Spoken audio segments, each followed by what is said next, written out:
The excitement was palpable in our apartment that morning.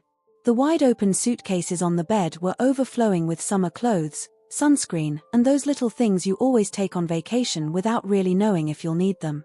Alex, my husband of barely 2 weeks, was running around the apartment looking for his phone charger, while I checked for the 10th time to see if I had taken my papers. We had been dreaming of this honeymoon for months. We had spent entire evenings looking at photos of heavenly beaches on the internet, imagining our feet in the warm sand and our evenings under the stars. Alex loved describing to me how we would watch the sun set over the ocean, a cocktail in hand. I already cherished those moments. Margaret, Alex's mother, arrived around noon. She wore her usual grey suit, her hair perfectly styled as always. "Don't worry about the house," she told us with that smile I could never quite decipher. "Enjoy your trip, I'll take care of everything." I should have been grateful. Really. After all, not everyone has a mother-in-law willing to take care of their house during their honeymoon. But there had always been something about Margaret that made me uneasy. Maybe it was the way she looked at me when she thought I wasn't seeing her, or those little remarks she made, so subtle you could barely call them mean. Alex didn't see any of this, of course. For him, his mother was this strong woman who raised him alone after his father left. I understood his loyalty, I really did. But I couldn't ignore the knot that formed in my stomach every time she was around. That's why I made a decision, without talking to Alex. The day before we left, I installed a few small cameras around the house. Nothing flashy, just enough to keep an eye on things. I felt a little guilty, it's true. But I told myself it was just a precaution, like locking your doors at night. The cameras were so discreet that even Alex didn't notice them. I put one in the living room, facing the entrance, another in the upstairs hallway, and the last one, I put it in our bedroom. Not directly facing the bed, of course, but at an angle that allowed me to see the dresser where I kept my jewelry. The day we left, Margaret walked us to the door.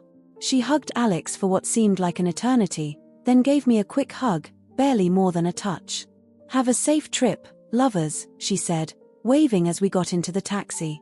In the taxi that took us to the airport, Alex was as excited as a child. He talked non-stop about everything we were going to do, the places we were going to visit, the foods we were going to try. Her enthusiasm was contagious, and for a moment I almost forgot my worries about Margaret.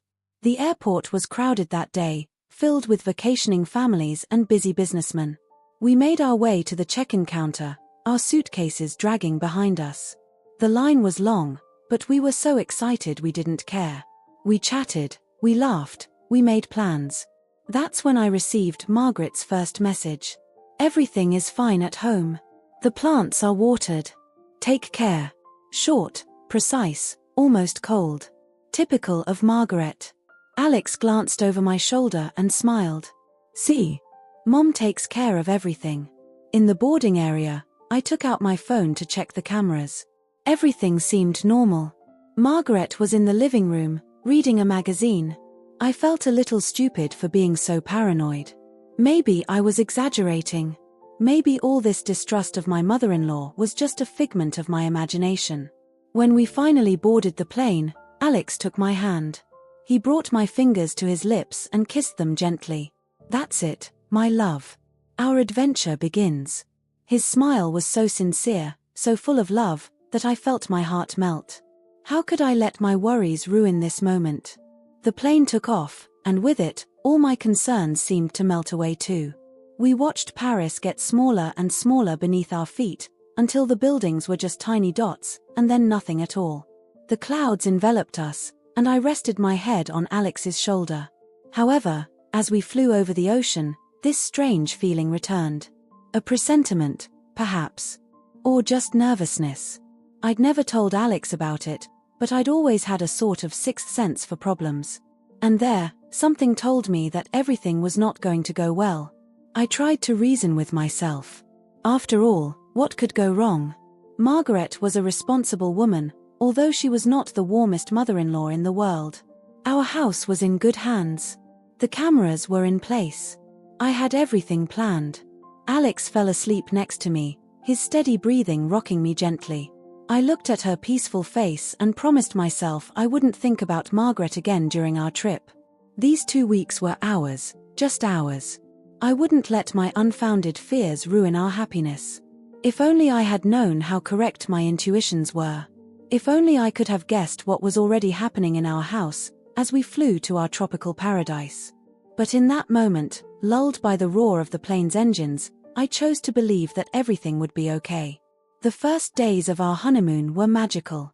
Our hotel overlooked the beach, and every morning we woke up to the sound of the waves. Alex loved opening the curtains wide as soon as he woke up, letting the golden light of the tropical sun flood into our room. Our routine settled naturally. In the morning, we had breakfast on the hotel terrace, in front of a buffet that made us want it just by looking at it.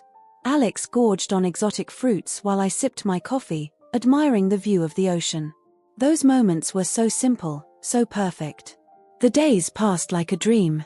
We spent hours at the beach, alternating between swimming in the turquoise water and naps under the umbrella. Alex had decided to learn how to surf, which gave us some memorable laughs. Watching him fall over and over again, only to get up each time with a big smile, it reminded me why I married him. The bracelet he gave me on our wedding day never left my wrist. It was a simple but elegant piece of jewelry, with small emeralds that recalled the color of my eyes, as he liked to say. Every time I looked at it, I thought about that moment when he put it on my wrist, right after the ceremony. Local markets had become our favorite playground. We got lost in the colorful aisles, tasting fruits whose names we didn't even know, bargaining awkwardly with the sellers in a mixture of English and gestures. Alex bought souvenirs for everyone, even Margaret. "She'll love this," he said, pointing to a brightly colored shawl. Maybe that's when I started thinking about her more often. At first, it was just fleeting thoughts. I wondered if she watered the plants well, if she was lonely in our big house. Alex assured me that everything was fine, that she sent us messages regularly to say that everything was normal. But on the evening of the third day, something changed. We were having dinner in a small restaurant by the sea, with our feet in the sand. The candles on the table danced gently in the evening breeze, and the local music created the perfect ambience. Everything was idyllic. Still, I couldn't concentrate on our conversation. This feeling of unease happened like that, without warning. Like a cloud that passes in front of the sun and suddenly casts a shadow over everything. I tried to check the cameras on my phone, but the internet connection was poor. The screen only showed blurry and choppy images. Alex noticed my worry. "What's wrong?" he asked me, placing his hand on mine. I hesitated. How can I explain this feeling to him without seeming paranoid? How do I tell him that his mother scared me for no apparent reason? "It's nothing," I replied with a forced smile. "Just a little homesick, I guess." He wasn't convinced, I could see that, but he didn't insist. That was another thing I liked about him. He knew when not to push. That night I didn't sleep well. The strange dreams followed one another, full of confused images where I saw Margaret rummaging through our things, opening all the drawers, all the cupboards. I would wake up with a start, my heart pounding, only to go back to sleep and plunge back into these nightmares. The next morning, Alex suggested we take a boat trip. The idea was great, a whole day sailing from island to island, discovering secret coves and deserted beaches. Normally, I would have been delighted. But this knot in my stomach wouldn't go away. We still went on an excursion. The boat rocked gently on the waves, the captain told us stories about each island we passed. Alex was taking photos, lots of photos. Of me, of the landscape, of the two of us. He wanted to immortalize everything, keep track of every moment. While he was ecstatic over a pod of dolphins following the boat, I tried again to connect to the cameras. This time I managed to get a clearer image. Margaret was in the kitchen, preparing what appeared to be her lunch. Everything looked normal. So why couldn't I relax? The following days continued like this, oscillating between moments of pure happiness and these phases of worry that I couldn't control. Alex was doing his best to distract me, to make me experience the perfect honeymoon we had dreamed of. And most of the time, it worked. We visited ancient temples, took part in local cooking classes, and snorkeled in coral reefs. Each new experience was an adventure, Each moment spent together strengthened our bond. But this feeling, this premonition that something was wrong, never completely left me. In the evening, when Alex was sleeping, I often watched the camera images. Margaret seemed to follow a simple routine. She would come in the morning, stay for a few hours, then leave. Sometimes she came back in the evening. Nothing unusual, nothing to justify my fears. And yet, if only I had known then that my instincts weren't deceiving me. If only I could have guessed what was really going on in our house while we were gone. But how could I have imagined that our return would turn everything upside down, that our happiness would be put to such a severe test? The return home was in a strange atmosphere. We were both sad to leave our paradise and impatient to find our home. On the plane, Alex was already flipping through the photos on his phone, reliving every moment of those magical 2 weeks. Me, I looked out the porthole, this knot in my stomach still present. When the taxi stopped in front of our house, Margaret was already waiting for us on the porch.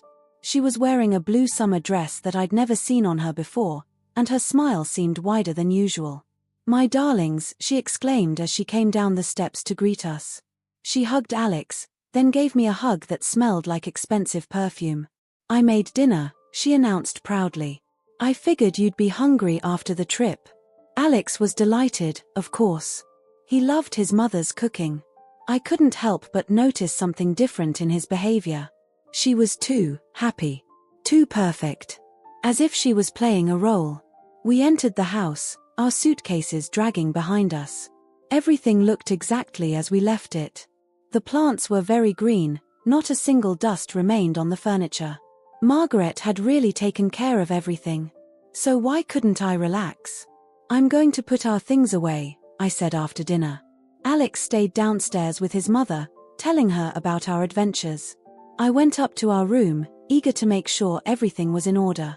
The first thing I noticed was that the smell was different. Not unpleasant, just different. Like someone spent a lot of time here. I opened the wardrobe, checked that all my clothes were in their places. Everything seemed normal.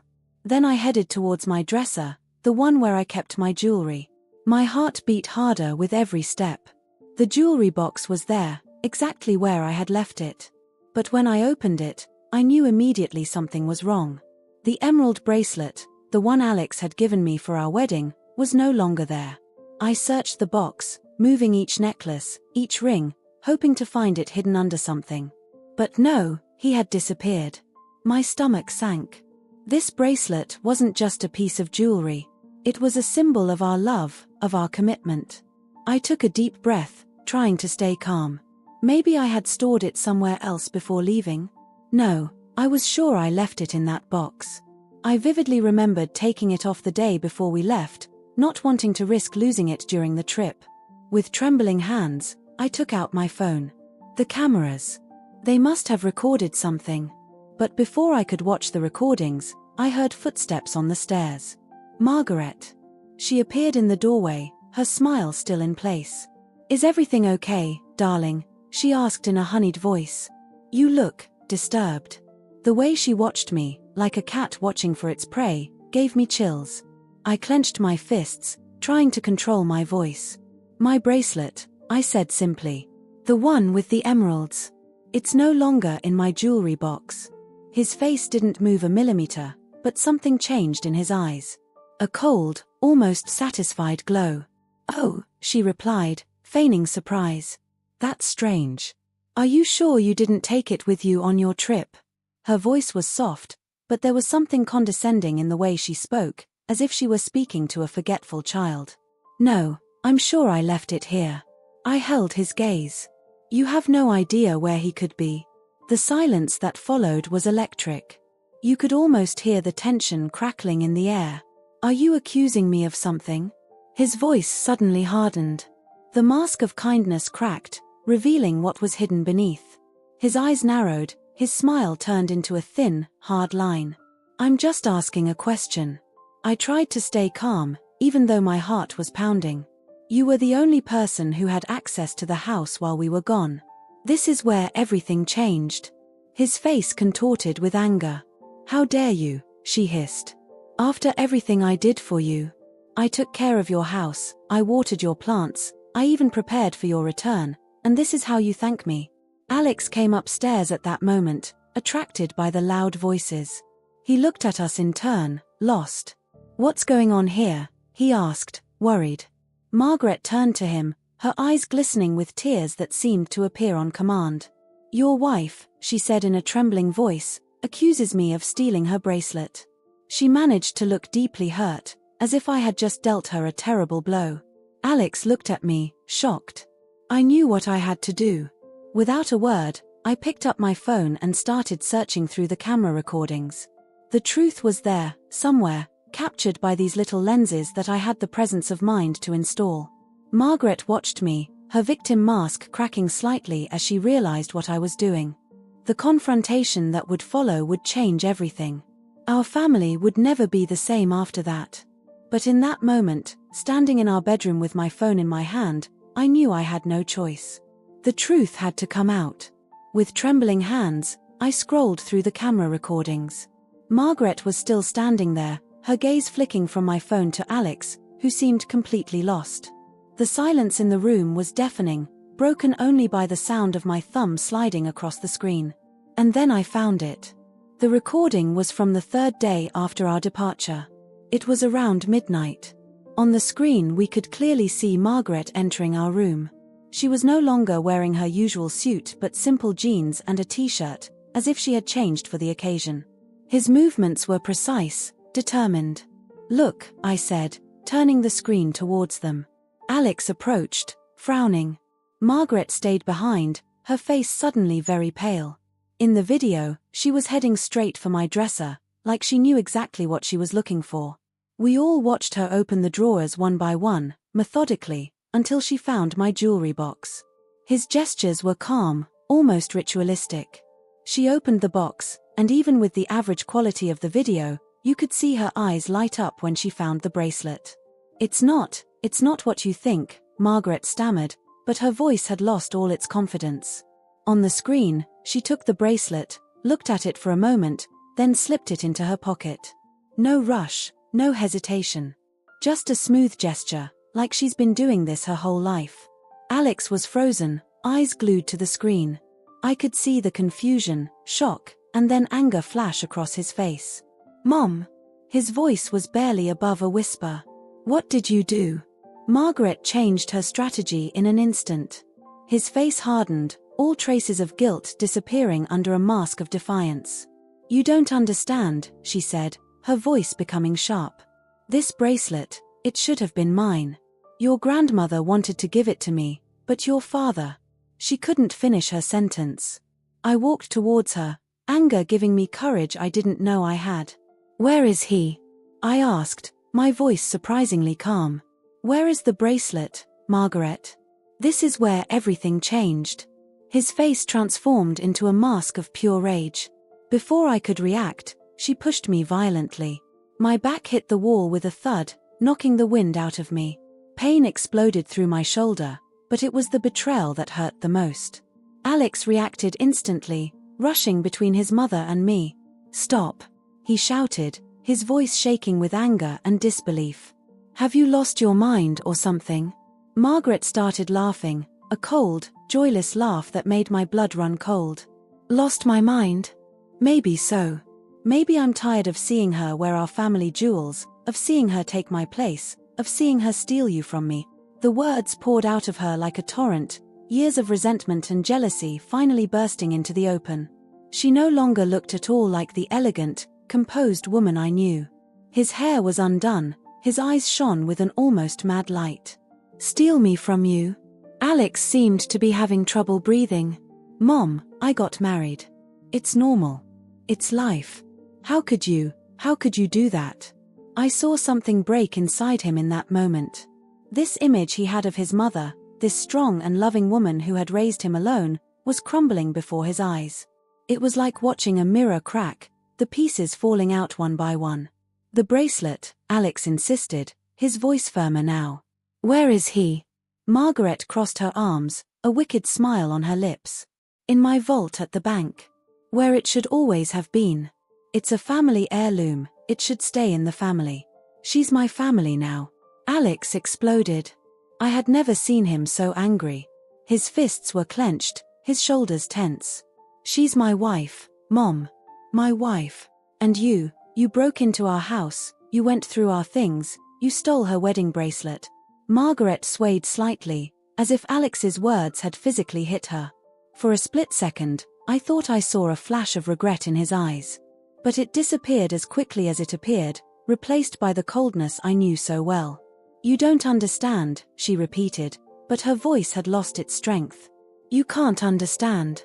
When your father left, he took everything. Everything. The family jewels, the money, everything. That bracelet, it was the only thing that should have come back to me. So you took revenge on her?" Alex's voice shook. "You waited until we left on our honeymoon to steal her wedding ring? Is that your way of handling things?" The silence that followed was deafening. You could almost hear the last vestiges of our family disintegrating. Margaret stood there, straight and proud despite everything, but her mask was beginning to crack. Tears ran down her cheeks, but I couldn't tell if they were tears of regret or rage. "I want you to leave," Alex said, his voice barely above a whisper. "Now. And tomorrow, you will go get the bracelet from the bank and bring it back. If you don't..." He didn't finish his sentence. He didn't need it. The days that followed were like a long waking nightmare. The news spread through the family like wildfire. The phone calls went on and on, everyone wanting their side of the story, everyone taking sides. Aunt Claire, Margaret's sister, called us every day. At first, she tried to defend her sister. "You don't understand," she repeated. "Margaret suffered so much after Robert left. This bracelet was like a symbol for her."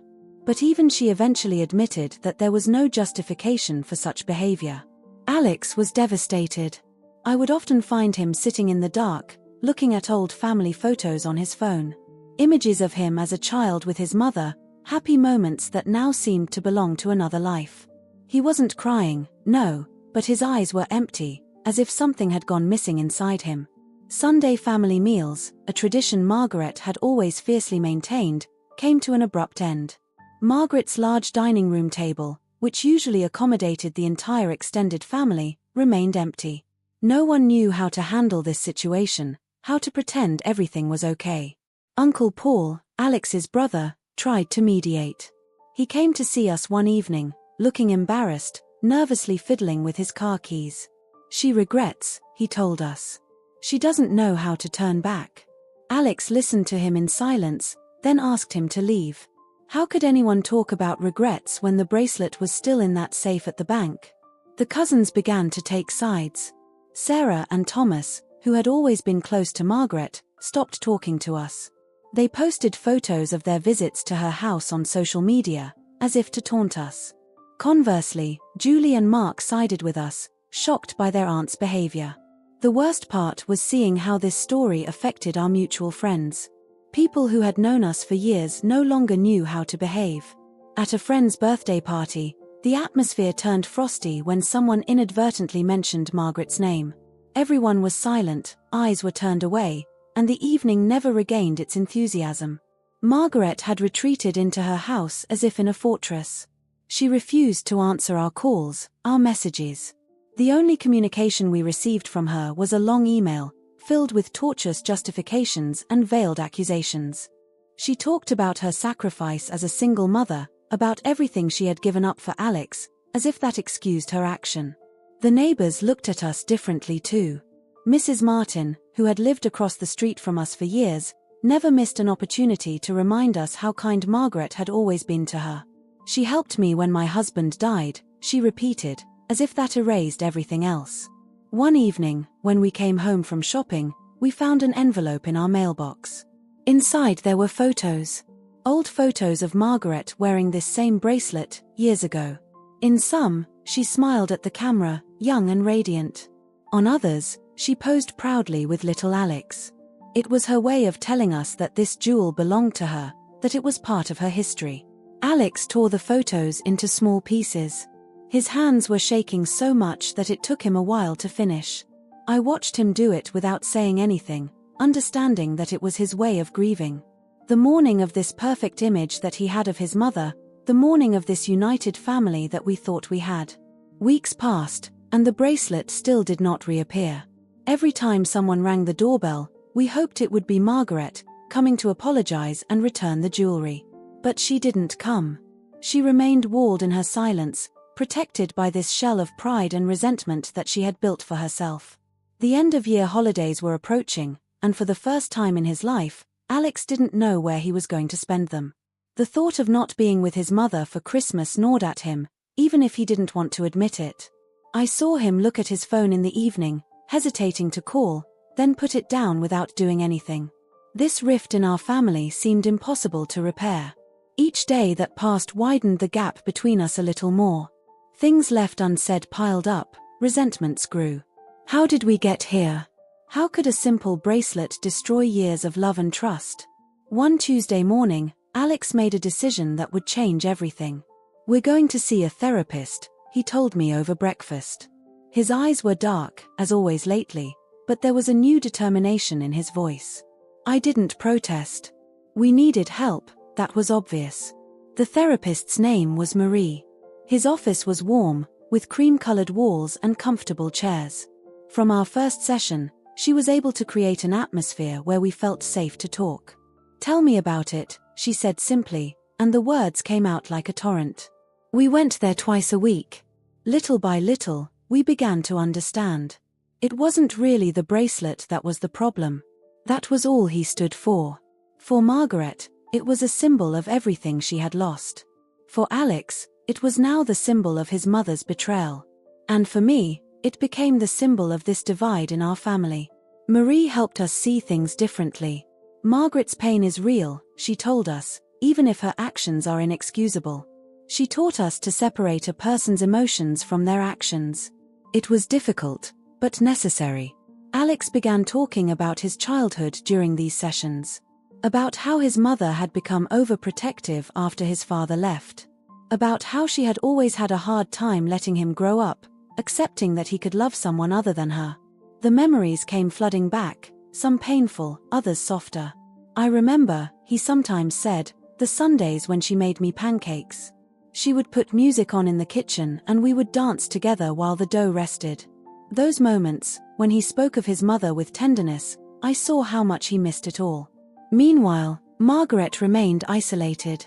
Aunt Claire told us that she hardly went out anymore, that she spent her days looking at old photos. She still refused to give us back the bracelet, as if this little piece of metal and precious stones had become her last link with the past. One day, during a particularly intense session, Marie asked us a question that made us think, what is more important to you? Recovering the bracelet or rebuilding your family? We remained silent for a long time. The answer was not as simple as it seemed. Friends have been very supportive during this time. Sarah and Mark, our best friends, often came over for dinner. They forced us to go out, to think about something else.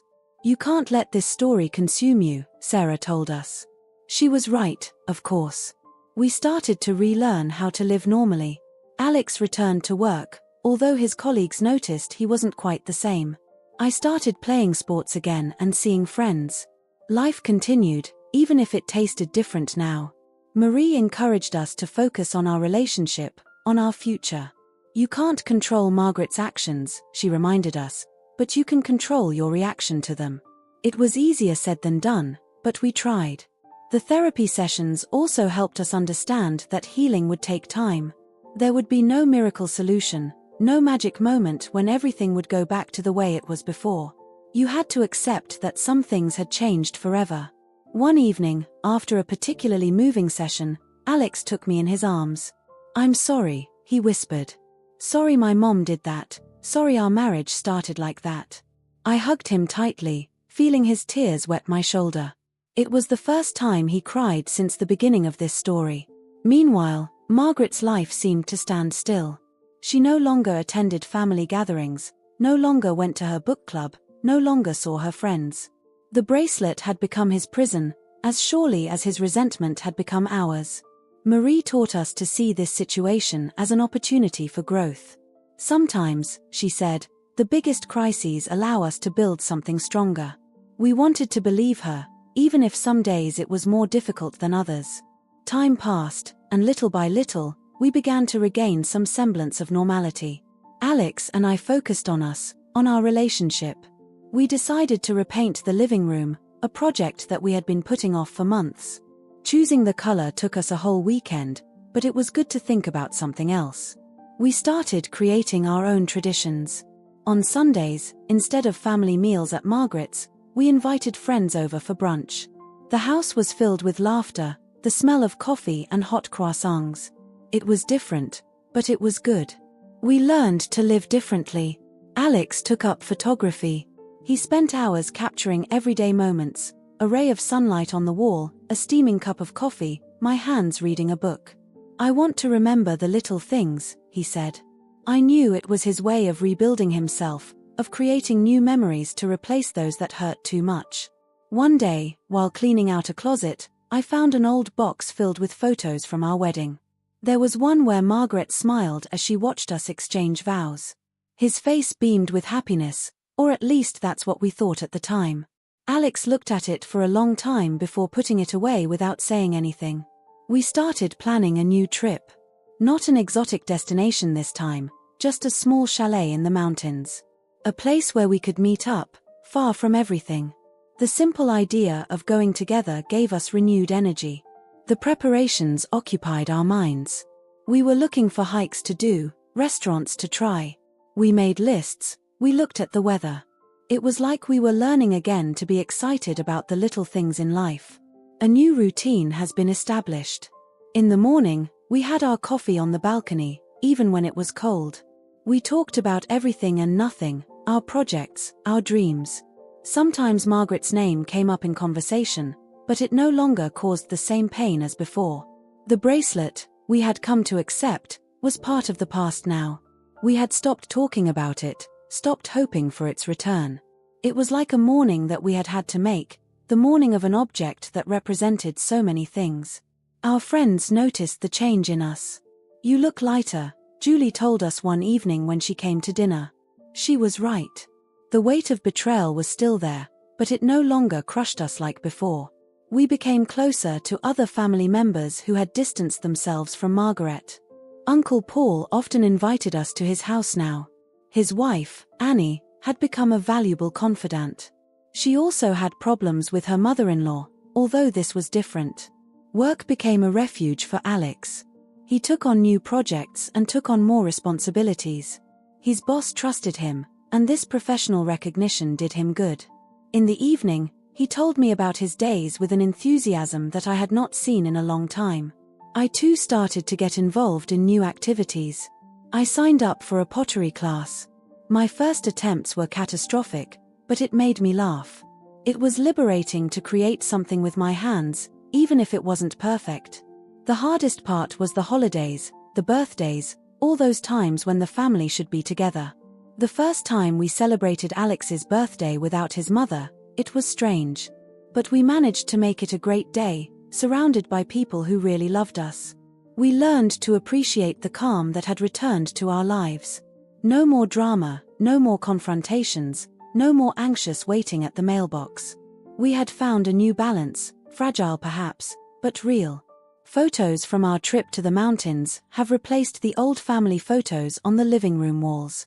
It was our way of saying that life continued, that we could create new memories, new traditions. It happened on a Tuesday morning, while I was making coffee. The phone rang, and Margaret's number appeared on the screen. For a moment, I thought it was a mistake. She hadn't called in months. My hand was shaking slightly when I answered. "Hello." His voice was different, softer, almost hesitant. She no longer looked like the authoritarian woman I had known. I'd like to talk to you. You and Alex." There was a long silence, then she added, "if he's willing." I looked at Alex, who was still sleeping in our room. How was he going to react? In recent months, he had found a certain peace. Was this call going to change everything? "I need to talk to him about it," I replied cautiously. "I'll call you back." When I told Alex the news, he remained silent for what seemed like an eternity. He stared at his coffee cup as if it held all the answers. "Okay," he finally said. "We can meet her. But not at our house. In a neutral place." We chose a small cafe in the city center, a quiet place where we weren't likely to run into acquaintances. On the day of the meeting, it was raining lightly. A light rain that turned everything grey, as if the weather itself reflected our state of mind. Margaret arrived early, which was uncharacteristic of her. She wore a pale blue blouse and appeared to have aged 10 years. Her hair, which she always dyed carefully, revealed grey roots. When she saw us enter, she stood up awkwardly, not knowing how to greet us. The silence that followed was thick, almost palpable. The waitress came to take our orders, providing a welcome distraction. Margaret stirred her spoon in her coffee without drinking it, visibly searching for words. "I'm sorry," she finally said, her voice barely above a whisper. "I know these words aren't enough, that they can't undo what I've done. But I really am sorry." Alex stared out the window, his jaw clenched. I could see he was struggling to keep calm. Margaret took something out of her bag. A small velvet box that I recognized well. My heart stopped for a moment. "I've kept it in my trunk all this time," she continued, gently pushing the box toward me. I told myself that it was my right, that this bracelet should have been mine. But I was wrong. Jealousy, anger, they blinded me. Her hands shook slightly as she opened the box. The bracelet was there, exactly as I remembered it. The emeralds glowed softly in the dim light of the cafe. "I saw a therapist, too," she confessed. "He helped me understand why I did that. It wasn't really the bracelet, you know. It was everything. The fear of losing my son, the jealousy of seeing your happiness, the memories of everything I had lost." Alex finally turned his head towards her. Her eyes shone with unshed tears. "You didn't lose me, Mom. You're the one who left. Who chose to destroy everything." Margaret looked down. "I know. I lost myself along the way. After your father left, I built my whole life around you. And when you got married..." She took a deep breath. Breathing. "I thought I had nothing left." The silence fell again, but it was different this time. Less heavy, perhaps. I took the bracelet in my hands, feeling its familiar weight. "I can't promise everything will go back to the way it was," Alex said softly. "But maybe we can try. Little by little." Margaret nodded, tears flowing freely down her cheeks now. "That's all I'm asking for. A chance to fix what I broke." As we left the cafe, the rain had stopped. A shy ray of sunlight peeked through the clouds. The bracelet was on my wrist again, but it looked different now. It was no longer just a symbol of our marriage, but also of forgiveness, of healing. We took a few steps together on the wet sidewalk, a little awkwardly, not really knowing how to say goodbye. Then Margaret turned to us. "I always make pancakes on Sunday," she said softly. "If you want." Alex took my hand, squeezing it lightly. "We'll see," he replied. It wasn't a yes, not yet. But it wasn't a no anymore. It was a start. A new chapter was opening, with its own challenges and its own hopes.